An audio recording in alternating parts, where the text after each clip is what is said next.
Баршаңызға сәлем.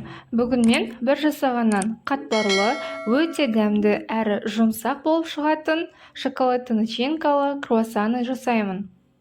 Ол үшін де 330 грамм ұнымызға 1 шай қасық тұз, 1 шай қасық дрожжи, 1 штук жұмыртқа, 1 ас қасық сары май,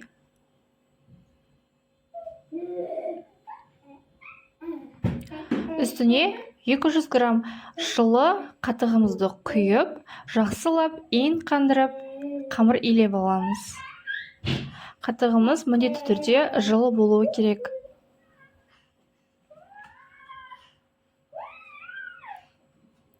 Қамырды илеп болғаннан кейін бетін жауып, жылы жерге 15-20 минутқа қойып қоямыз. Мінекей 15-20 минутқа қойып қойған қамырымыз дайын болды. Бұны теңде 2 бөлікке бөлеміз. Бір бөлігін қоя тұрып, бір бөлігін бірінші жақсылап, жұқа етіп жайып аламыз.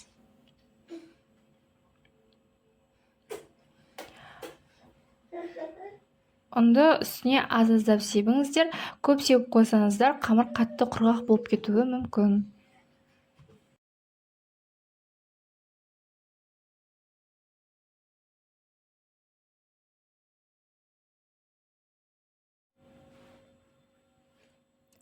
Қамырды жайып болғаннан кейін үстіне ұнды жайлап сеуіп, орап қоя тұрамыз.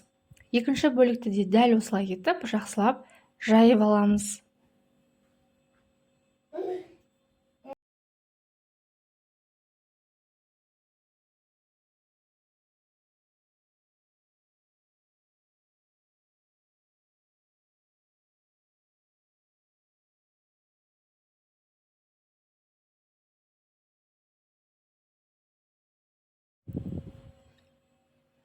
Екінші бөлікті жайып болғаннан кейін үстіне бөлме температурасында еріп тұрған сары майды жақсылап барлық бөлігіне жайып аламыз.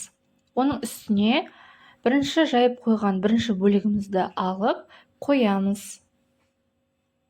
Оның да үстіне сары майды жақсылап барлық бөлігіне жағып аламыз.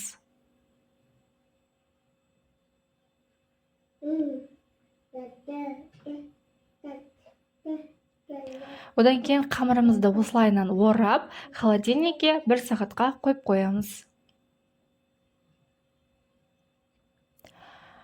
Қамырды алдық, 1 сағат холодильникте тұрды.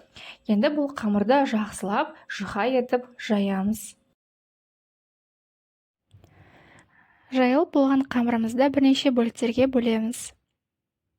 Одан кейін салмасын саламыз. Мен салмасына Қазақстан шоколадын салдым.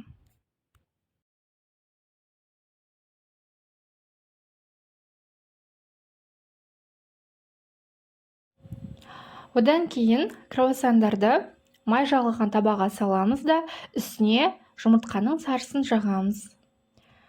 Пешімізді алдымен 200 градуста қыздырып аламыз. Қызып тұрған пешке 30 минутта пісіп шықты. Дәмі өте керемет, иісі аңқып тұр ғой. Жұмсақ, қамыры слоеный болып шыққан. Достар, біздің арнамызға жазылып, лайк басып пікір қалдырыңыздар.